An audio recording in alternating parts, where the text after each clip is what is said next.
ठीक है, अभी लास्ट सेशन में हमने क्या किया था? हमने लास्ट सेशन में एसएसएम इंस्टॉलेशन पे लिखा था। एक वीएम बनाया था, डोमेन कंट्रोलर।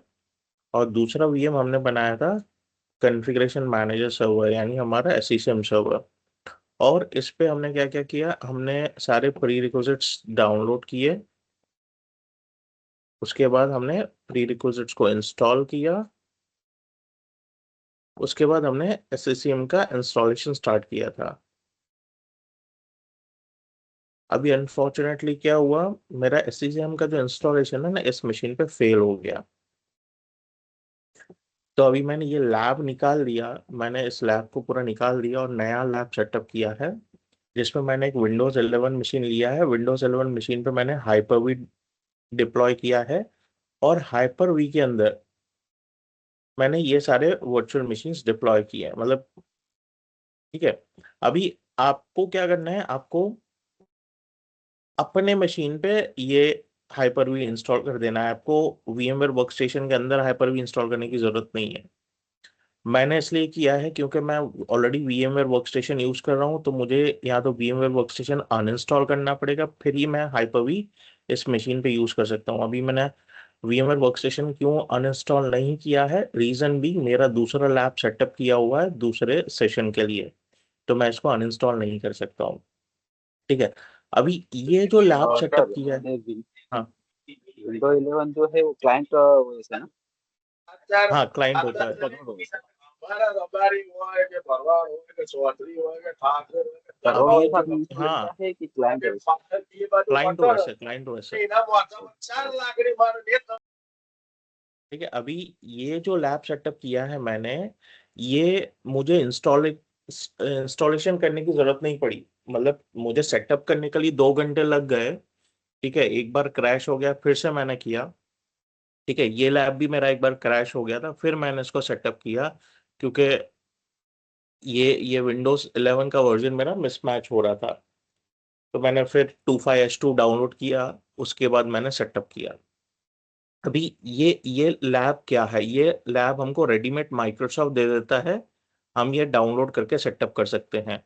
तो मैंने ना डोमेन कंट्रोलर इंस्टॉल किया है, ना कॉन्फ़िगरेशन मैनेजर सर्वर इंस्टॉल किया है, सारा मुझे सेटअप किया हुआ ही मिला है। ठीक है, सो ये कैसे सेटअप करना है मैं उसके बारे में बता देता हूँ।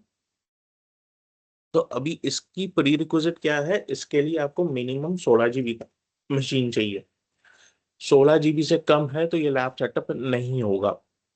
ठीक है, सो हम गूगल पे क्या कर सकते हैं, SCCM लैब किट डाउनलोड डालना है हमको।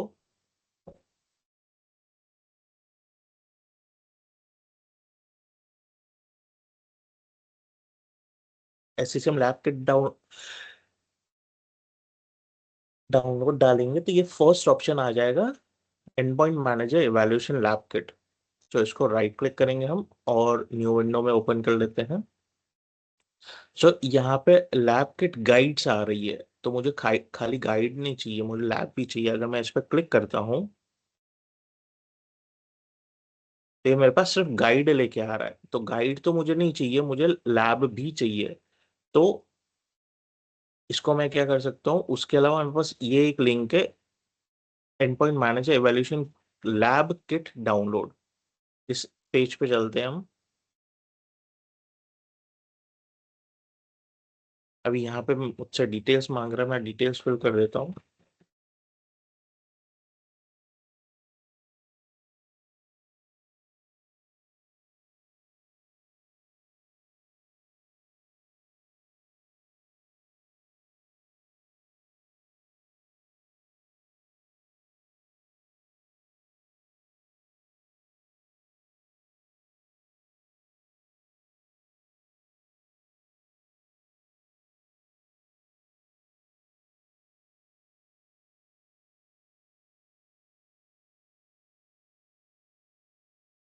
ये हमको सेम लिंक पे लेके आ गया। ठीक है, अभी यहाँ पे,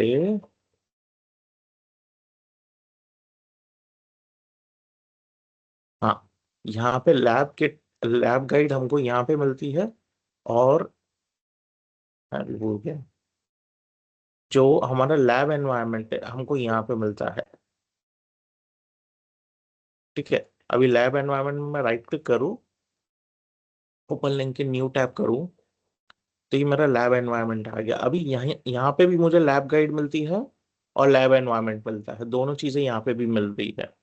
तो लैब गाइड भी मैंने डाउनलोड कर ली है, लैब एनवायरनमेंट भी मैंने डाउनलोड कर लिया है। ठीक है, अभी इसका सिस्टम रिक्वायरमेंट्स देखें तो माइक्रोसॉफ्ट बोलता है आपको 16 GB ऑफ अवेलेबल मेमोरी चाहिए, 32 GB रिकमेंडेड है। ठीक है, तो मैंने अभी मेरे वर्चुअल मशीन मैंने नेस्टेड वर्चुअलाइजेशन किया है, इसलिए मैंने इस वीएम को 24 GB रैम दिया है। अगर आपका फिजिकल मशीन डायरेक्ट है जिस पर हाइपर वी इंस्टॉल किया है तो 16 GB रैम से आपका कम चल जाएगा। ठीक है, और कम से कम 150 GB की हार्ड डिस्क स्पेस चाहिए। ठीक है, और recommended hard drive 300 GB space available होनी चाहिए। और दूसरा क्या चाहिए आपको, जो हाइपर वी होस्ट है Windows 11 मशीन चाहिए, एडमिनिस्ट्रेटिव राइट्स चाहिए इंस्टॉलेशन के लिए, और हाई थ्रूपुट अगर हो तो अच्छी बात है, नहीं तो नॉर्मल थ्रूपुट भी चलेगा। ठीक है, और high and processor for faster processing चाहिए। ठीक है, अभी मैंने नेस्टेड वर्चुअलाइजेशन दिया है तो थोड़ा सा मुझे दिक्कत हो रहा है, बट स्टिल मेरा काम मैनेज हो रहा है, मुझे दिक्कत नहीं हो रही है। ठीक है, सो ये मैं लिंक शेयर कर देता हूँ लैब किट डाउनलोड करने के लिए। सर हम एक्सटर्नल हार्ड ड्राइव में इसको कर सकते हैं ना, क्या लैब बोल रहे सेटअप? हो? सॉरी। एक्सटर्नल हार्ड ड्राइव में हम लैब सेटअप कर सकते हैं ना? नहीं, एक्सटर्नल हार्ड ड्राइव में अगर आप अटैच करके रख रहे हो तो कर सकते हो, लेकिन आपने अनप्लग कर दिया तो हो सकता है उसकी बाइनरीज फिर जो मेटा डेटा है वो मैच नहीं हो जब प्लग करोगे वापस। तो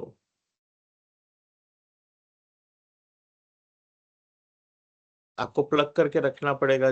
जब सिस्टम ऑन है, मतलब शट डाउन कर दिया सिस्टम तो आप निकाल लो, लेकिन सिस्टम ऑन करने से पहले वापस डाल देना पड़ेगा।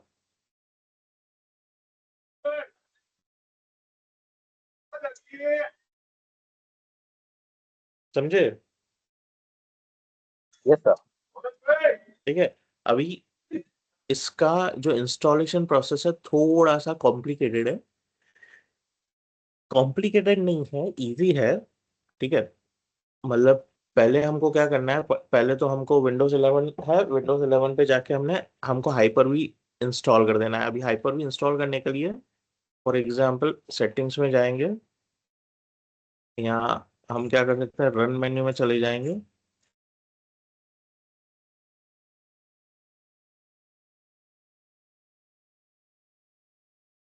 और कंट्रोल पैनल में चले जाएंगे। कंट्रोल पैनल में हमको प्रोग्राम्स में जाना है, प्रोग्राम्स में प्रोग्राम्स एंड फीचर्स में टर्न विंडोज फीचर्स ऑन और ऑफ में जाना है, और यहाँ पे हमारे पास हाइपर वी है।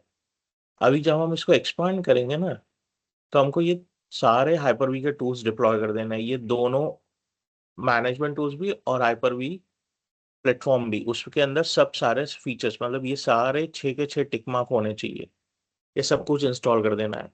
अगर ये इंस्टॉल में दिक्कत आ रही है तो आपके मशीन पे लैब नहीं चलेगा। ये अगर आपने प्लेटफॉर्म इंस्टॉल कर दिया, हाइपर वी इंस्टॉल कर दिया, उसके बाद आपको क्या करना है, आपको सेकंड पार्टीशन में जाना है, डी ड्राइव में।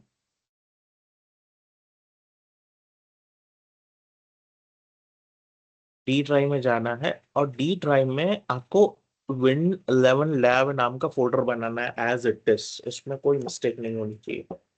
एज इट इज फोल्डर बनाना है।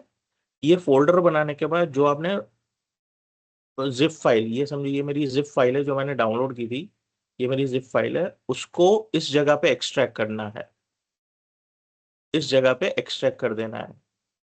इस जगह पे एक्सट्रैक्ट कर लिया आपने, उसके बाद आपको ये सेटअप फाइल रन करनी है। ये सेटअप फाइल रन करनी है, ये सेटअप फाइल ऑटोमेटिकली ये सारे मशीन्स बना देगी हाइपर वी में जाके। हाँ, और एक बात, ये फोल्डर बनाने से पहले आपको हाइपर वी में क्या करना है, हाइपर वी में हम जाएंगे वर्चुअल स्विच मैनेजर में, और यहाँ पे हमको एक एक्सटर्नल स्विच बना देना है पहले से, बाकी के स्विचेस वो बना देगा, ये एक्सटर्नल वाला स्विच बना देना है जिसमें हमको एक्सटर्नल नेटवर्क के साथ हमारा फिजिकल अडेप्टर कनेक्ट कर देना है और ओके कर देना है।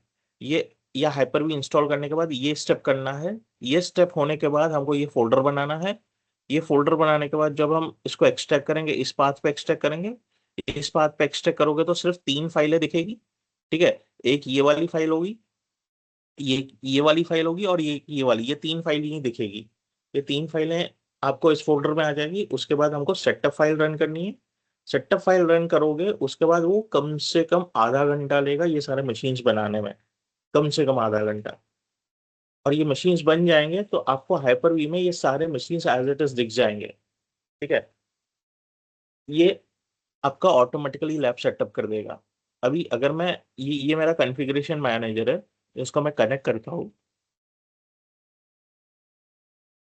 अभी मैं नेस्टेड वर्चुअलाइजेशन यूज कर रहा हूँ तो मेरा परफॉर्मेंस थोड़ा स्लो रहेगा।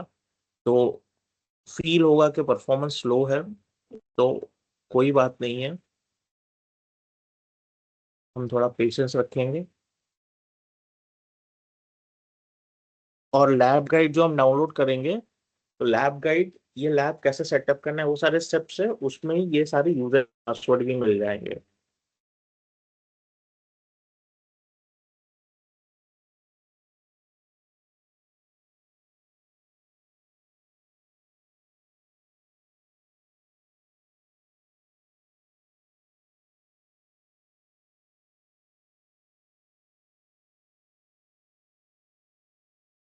तो मैं यहाँ पे कॉन्फ़िगरेशन मैनेजर लॉन्च करता हूँ। ये हमारा माइक्रोसॉफ्ट कॉन्फ़िगरेशन मैनेजर है। इस कंसोल को हम लॉन्च करते हैं।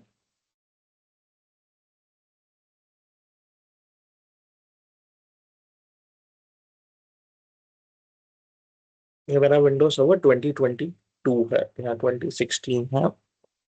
मुझे भी चेक करना पड़ेगा, है 2022 है।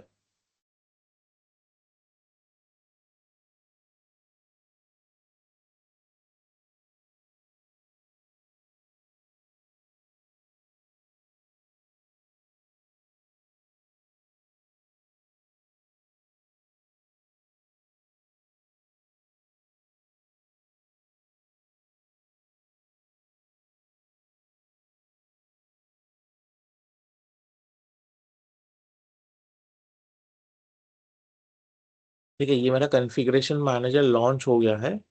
अभी कॉन्फ़िगरेशन मैनेजर जब आप लॉन्च करोगे तो यहाँ पे हो सकता है एरर दिखे, आपको एरर दिखेगा। क्यों एरर दिखेगा? एक हॉट फिक्स मिसिंग रहता है इस पे। ये जो सर्वर विंडोज सर्वर 2022 हमने इंस्टॉल किया है, और ये जो मेरा करंट वर्जन, अभी मुझे देखना है करंट वर्जन मेरा कौन सा है। ठीक है, तो मैं क्या करूंगा, एडमिनिस्ट्रेशन में जाऊंगा। हाँ, ये एरर आ गया। ठीक है, ये एरर आ गया। ये एरर पे अगर हम क्लिक करेंगे, ठीक है, तो मैं इस पे क्लिक करता हूँ। ये थोड़ा स्लो चलेगा मेरा मशीन, इसको मैं क्लोज भी कर दूंगा। तो यहाँ पे दिखा रहा है, we we have published a hotfix addressing a critical security issue. The hotfix needs to be applied to all site servers roles of the configuration manager. ठीक है, ये मैंने जो क्लिक किया था वो यहाँ पे लॉन्च हो रहा है।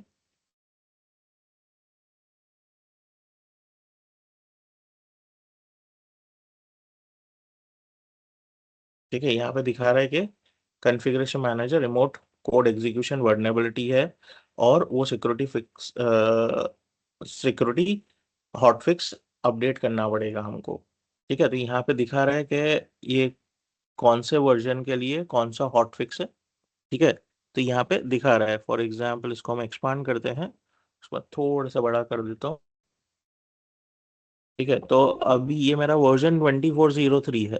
2403 के लिए ये मुझे हॉटफिक्स अपडेट, तो हॉटफिक्स अपडेट यहाँ पे सारे सेम ही दिखा रहा है।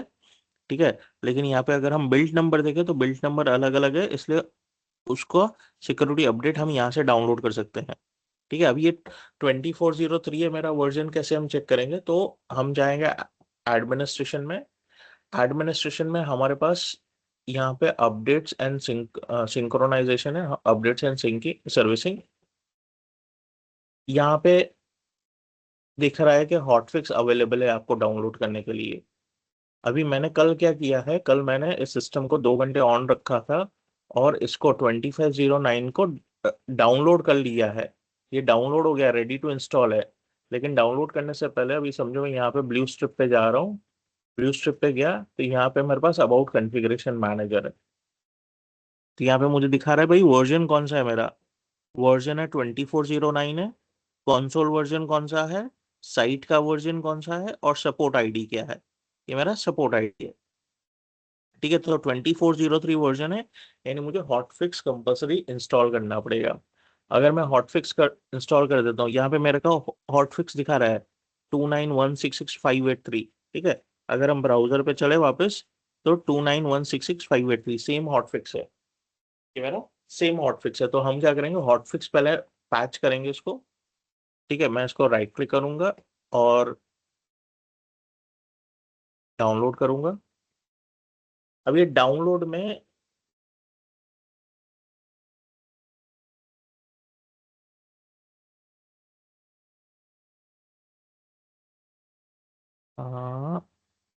ओके, यहाँ पे ओके, यहाँ पे हॉटफिक्स नया दिखा रहा है कि ये नया हॉटफिक्स अपडेट आ गया है। ठीक है, तो ये बोल रहा है नया हॉटफिक्स अपडेट इंस्टॉल करने के लिए। ये मेरा 15 सितंबर का है, ये 4 नवंबर का है। Just a second.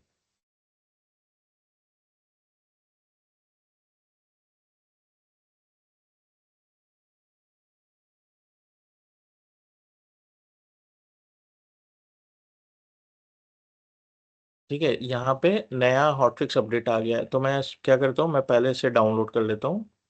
तो मुझे वार्निंग दे रहा है, मैं ठीक है डाउनलोड कर ले। अभी ये बोल रहा है कि checking for updates, you can click refresh to update the console to display recently downloaded updates. मैं ओके कर देता हूँ। इसको थोड़ा सा मिनिमाइज कर देता हूँ और इसको भी।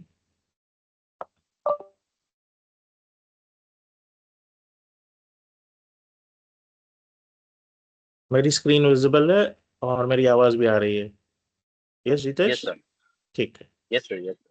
तो ये डाउनलोड हो रहा है, हम इसको एक बार रिफ्रेश करेंगे। तो ये डाउनलोड होने में थोड़ा सा समय लगाता है। ठीक है, मैंने डाउनलोड तो ट्रिगर करके रखा है, हम शो स्टेटस करेंगे।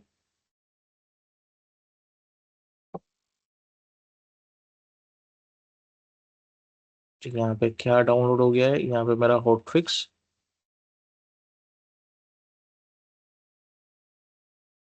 डाउनलोड चल रहा है।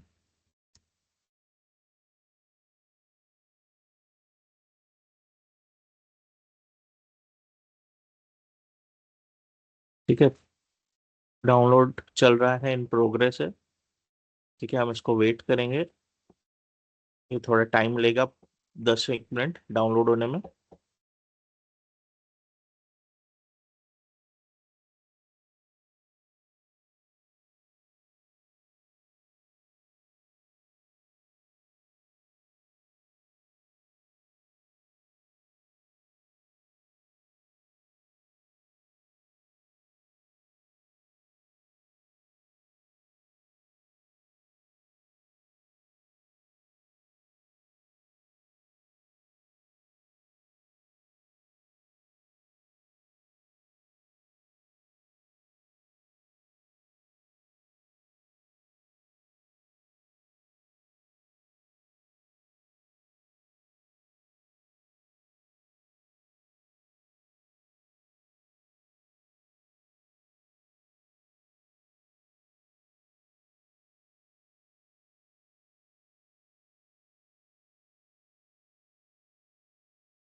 ये डाउनलोड हो गया कंप्लीट, मैं इसको कैंसिल करके वापस एडमिनिस्ट्रेशन पे जा रहा हूँ।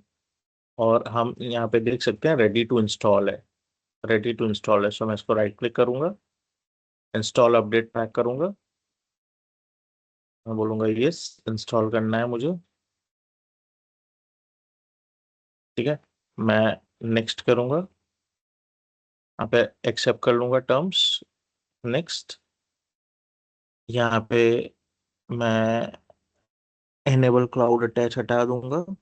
ठीक है, क्लाउड पे मुझे नहीं करना है। नेक्स्ट, नेक्स्ट, एंड क्लोज कर दूंगा। अभी हम वेट करेंगे, ये इंस्टॉलेशन में लेगा 5-10 मिनट। शो स्टेटस पे करते हैं, क्योंकि अभी यहाँ पे अपडेट नहीं आया है उसका।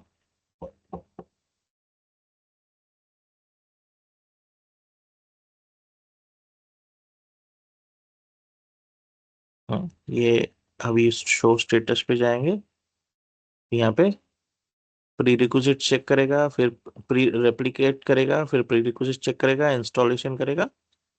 तो हम ये यहाँ पे स्टेटस चेक कर पाएंगे। हम वेट करेंगे।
रिफ्रेश करके देखते हैं इसको। Prerequisite check with errors complete हुआ है, नहीं विथ वार्निंग है। ठीक है, हम स्क्रॉल करेंगे, कहाँ वार्निंग है। एक नैप का वार्निंग है, एक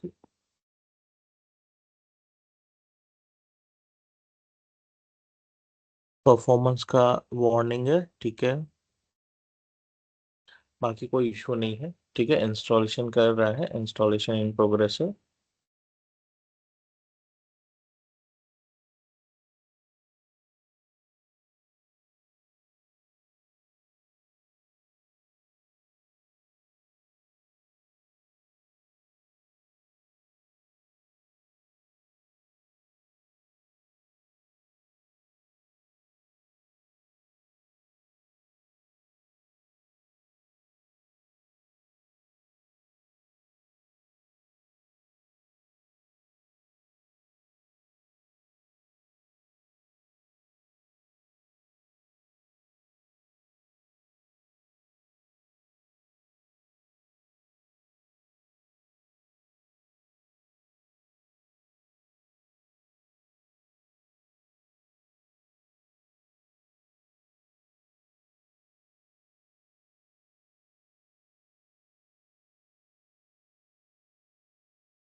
मे बी लेट्स इसको मैं क्लोज कर रहा हूँ और हम इसको रिफ्रेश कर लेते हैं।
मीनवाइल मैं इसको भी डाउनलोड करने रख देता हूँ। इनकेस पहला वाला फेल होता है तो हम सेकंड वाला हॉटफिक्स पैच कर देंगे। Okay sir.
ये मेरा इंस्टॉलेशन प्रोसीड हो रहा है, हम यहाँ पे देख पा रहे हैं, ठीक है। सो मैं वापस जा रहा हूँ एडमिनिस्ट्रेशन पे। एडमिनिस्ट्रेशन पे मेरा अपडेट्स एंड सर्विसिंग में ये जो मैंने हॉटफिक्स डाउनलोड किया था उसको हमने इंस्टॉलेशन में रखा। तो डाउनलोड करने के बाद इंस्टॉलेशन में रखा तो वार्निंग्स आए, मैंने इग्नोर वार्निंग्स किया। ये भी इंस्टॉलिंग के फेज में हमको दिखा रहा है इंस्टॉलिंग। इसको शो स्टेटस में जाएंगे। ओके, रिफ्रेश करते हैं एक बार।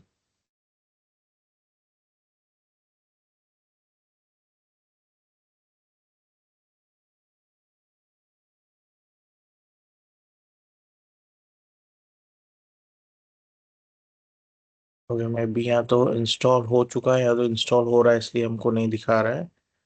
हम वेट करेंगे 5 मिनट। Okay sir. या सो हमको वापस दिखा रहा है। अब मैं इसको सिलेक्ट करके शो स्टेटस पे जाता हूँ और इस पर राइट क्लिक करके शो स्टेटस पे जा रहा हूँ। यहाँ पे इंस्टॉलेशन के ऑप्शन हमको दिखा रहा है, यहाँ पे सारा आगे बढ़ रहा है। Installing files, installing components, right. So अभी इतने स्टेप्स बाकी है इसको ये हॉटफिक्स का अपडेट इंस्टॉल करने में।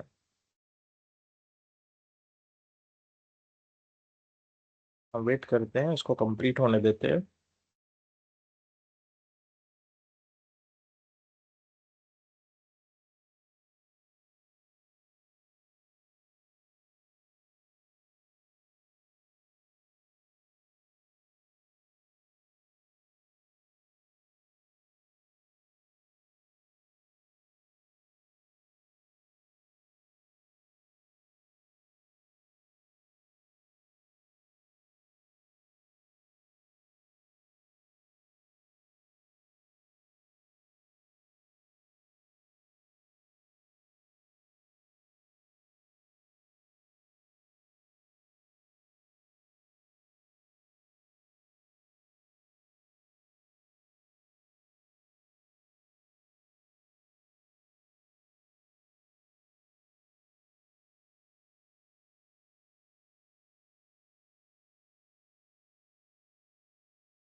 इंस्टॉलेशन कंप्लीट हो गया, अभी पोस्ट इंस्टॉलेशन टास्क परफॉर्म कर रहा है ये।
अभी यहाँ पे जो मेरा बैकग्राउंड में वार्निंग मैसेज था हॉट फिक्स का, मतलब सिक्योरिटी अपडेट इंस्टॉल करने का, वो चला गया। क्यों? क्योंकि ये जो मेरा अपडेट है ये इंस्टॉल हो गया। अभी ये लास्ट फेज में है, रेप्लिकेट कर रहा है, उसके बाद वो मॉनिटरिंग स्टार्ट कर देगा और मेरा ये स्टेप कंप्लीट हो जाएगा हॉट फिक्स इंस्टॉलेशन का। इसे कंप्लीट होने के लिए वेट करेंगे हम। ऐसे हम क्लोज भी कर सकते हैं, हम अगर एडमिनिस्ट्रेशन पे आ जाए और हम यहाँ पे देखें तो यहाँ पे हमको इंस्टॉल्ड दिखा रहा है। हाँ, इंस्टॉल्ड हो गया, ये मेरा सक्सेसफुल हो गया है। ठीक है, अभी यहाँ पे भी मेरा hotfix rollup ready to install दिखा रहा है। क्यों? क्योंकि मैंने डाउनलोड कर लिया है अभी। लेकिन मैं हॉटफिक्स इंस्टॉल करूँ, फिर उसको वर्जन 2409 पे अपग्रेड करूँ, फिर 2503 पे अपग्रेड करूँ, इससे अच्छा मैं डायरेक्टली 2509 पे अपग्रेड कर सकता हूँ।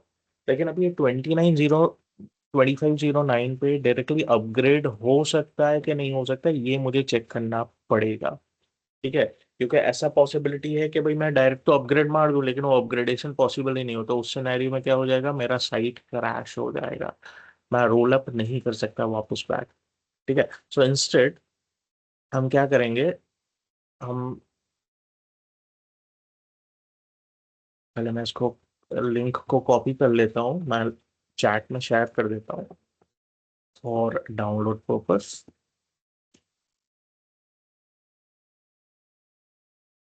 मैं यहाँ पर डालता हूँ SCCM 2509 अपग्रेड 2403 टू 2509 डालूंगा।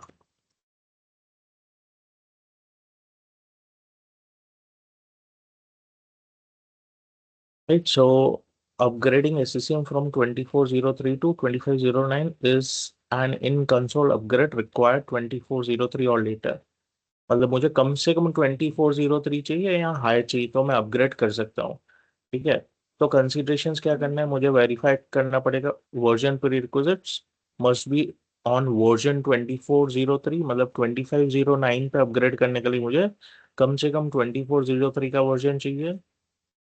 अवेलेबिलिटी इसकी हुई है December 8 2025 को। ठीक है, तब ये जनरली अवेलेबल हुआ है। मैं एडमिनिस्ट्रेशन में अपडेट्स एंड सर्विसिंग में जाऊंगा। ठीक है, अभी हमको इंश्योर करना है software assurance is active for the upgrade as this will be verified in the wizard. ठीक है, ये हमको कंपल्सरी वेरीफाई करना पड़ेगा। तो हम क्या कर सकते हैं, हम पहले steps to upgrade the process. So सबसे ऑथेंटिकेटेड मेथड है, पहले आप प्री रिक्विजिट रन कर लो। अगर प्री रिक्विजिट में आपको कोई भी एरर्स नहीं है, वार्निंग्स है सिर्फ, तो आप अपग्रेड मार सकते हो। लेकिन वार्निंग्स के साथ एरर्स भी है या खाली एरर्स है तो आप अपग्रेड नहीं कर सकते। आपको चेक करना पड़ेगा कहाँ एरर आ रहा है, किस चीज के लिए आ रहा है, वो चीजें पहले रिजॉल्व करनी पड़ेगी, उसके बाद ही आप अपग्रेड कर सकते हो। तो हम इसको मिनिमाइज करते हैं, हम चलते हैं हमारे कंसोल पे। ठीक है, ये मेरा इंस्टॉल्ड है, इसको एक बार स्टेटस में जाके फिर से चेक कर लेते हैं।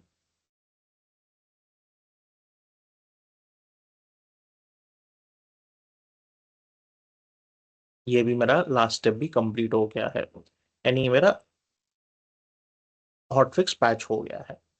अभी इसको मैं क्या करूंगा, इसको मैं जो 2509 है मेरा, इसको राइट क्लिक करूंगा मैं, यहाँ पे रन प्री रिक्विजिट चेक है। ठीक है, दो ऑप्शन एनेबल दिखा रहा है, इंस्टॉल अपडेट पैक और रन प्री रिक्विजिट चेक। मैं रन प्री रिक्विजिट चेक करता हूँ।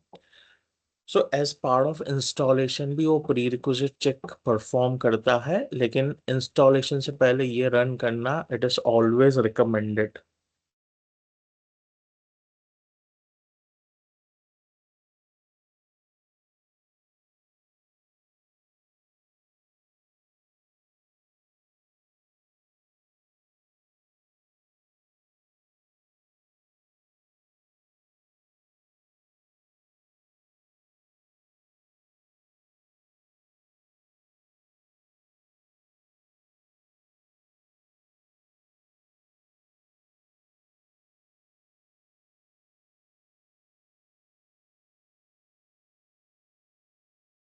ये थोड़ा टाइम लेगा।